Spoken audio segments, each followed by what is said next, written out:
Our world and beyond. Space, in partnership with the European Space Agency. For many commuters passing through Brussels or any other busy rail station, time spent working in the train means time saved in the office. These new gadgets on the carriages are bringing the office even closer to the commute. On the roof of this train, under this white dome, there is a satellite antenna. This antenna allows us to get Wi-Fi on board the train. The signal comes from the satellite to a server in one of the carriages. And that server is then linked to the different Wi-Fi access points situated in each carriage. The whole network of high-speed Thalys trains connecting Brussels to Paris, Amsterdam, Cologne and Marseille has been equipped with satellite internet appliances. All passengers can now access the web on their laptops, tablet computers or cell phones. Getting online is easy, though not very cheap. A 1-hour access card will cost you €6.50 at the train bar. That buys 5 megabits per second. That's fast enough to watch streaming video without any delays. You can use the internet just like you can at home or in the office on a train going at more than 300 kilometers per hour. You can surf the web, you can read your emails, you can even send presentations that you need to present in Brussels to your colleagues there and so on. It's an extension of the office, but it's inside the train.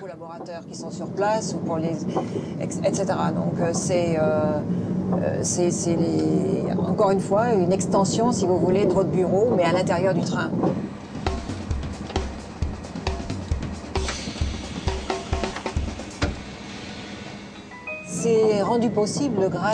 It's possible thanks to relatively recent technology involving telecom satellites, which now complement very effectively our terrestrial networks. Peuvent fournir un complément très efficace au réseau terrestre. Here's how it works. When running in open space, the system connects to the internet via a satellite antenna mounted on the roof. As the train moves, the antenna tracks the satellite 36,000 kilometers above, which communicates via the ground station to the internet. On board, the system communicates with the central server on the train. It's the electronic brain that controls parabolic antennas, manages wireless connections and switches to mobile networks if the satellite is unavailable, for example in tunnels. All the information passes through the server here. The server is linked to a terrestrial control station, which is always manned. There are people who follow how the Wi-Fi system is working at all times on all our trains. Passenger trains are just one example of how satellites can provide high-speed internet connection in places where cable is not an option. And that's also a challenge across the Channel, deep in the Welsh countryside. The Brecon Beacons National Park offers a warm welcome, but until very recently, high-speed internet was non-existent in many local villages. We are in that 0.02% of the population, as they say, that cannot get broadband. Our village, the whole village of Vellenvach, which we're only 3.5 miles outside of Brecon, but we cannot get broadband. We're too far from the end of one of the telephone exchanges, and there's no plans by British Telecom to put the wire any farther. The difficulty with reaching areas like here in Wales is actually not the cable, it's the digging of the trenches to achieve that cable. And that can be €100 per metre dug. So if you compare that with an upfront cost of maybe €400 to install a terminal, the equivalent price of 4 metres of ducting. Before, Julie had to rely on a dial-up connection. Emailing a photo was a time-consuming exercise, and some important commercial websites simply didn't work. Satellite broadband has provided high-speed connection for the hotel and has also become a cornerstone of a future village-wide wireless network.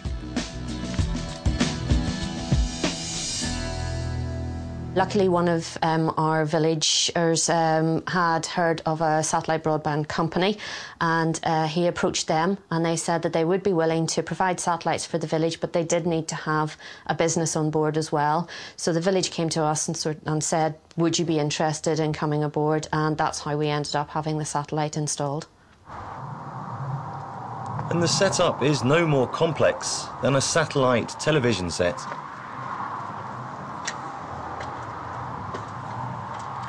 Here we have the satellite broadband equipment, which consists of the satellite dish, the transceiver and the cabling, which runs indoor to the satellite modem.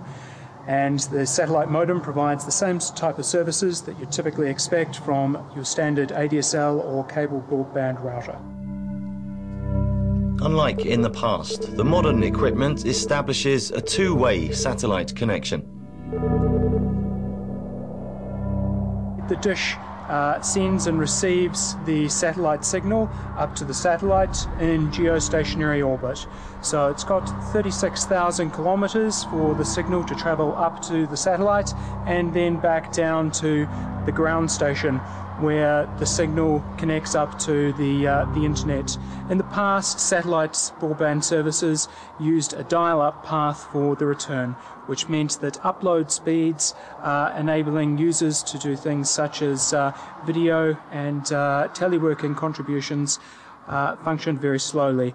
The updated satellite broadband services both send and receive, so it enables a high-speed return path for digital contribution.